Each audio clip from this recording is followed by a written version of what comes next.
এই শোনো, আমার কিন্তু এই সংসার করতে একদম ভালো লাগছে না। তুমি আমার কবে নিয়ে যাবে বলো? প্রতিমা, এই দেখো তোমার জন্য একটা শাড়ি নিয়ে এসেছি। দেখো না শাড়িটা কেমন।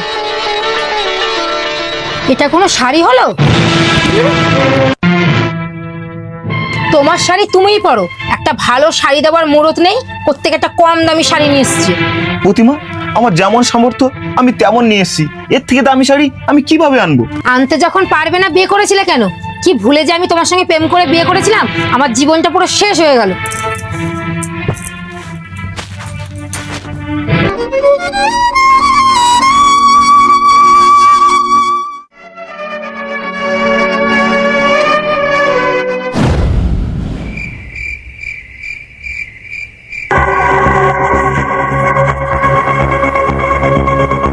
প্রতিমা,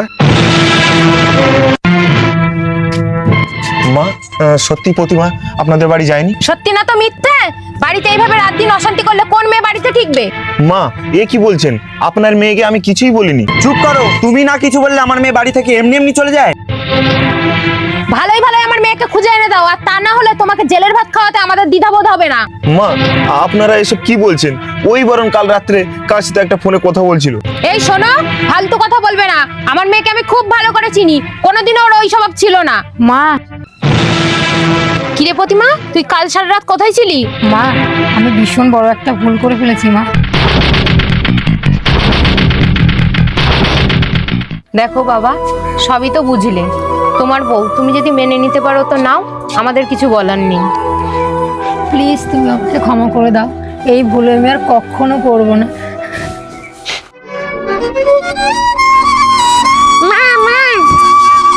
কি আর করবো মা, আমার এই মেয়ের মুখের দিকে তাকিয়ে একে মেনে নেওয়া ছাড়া আমার আর কি করার আছে।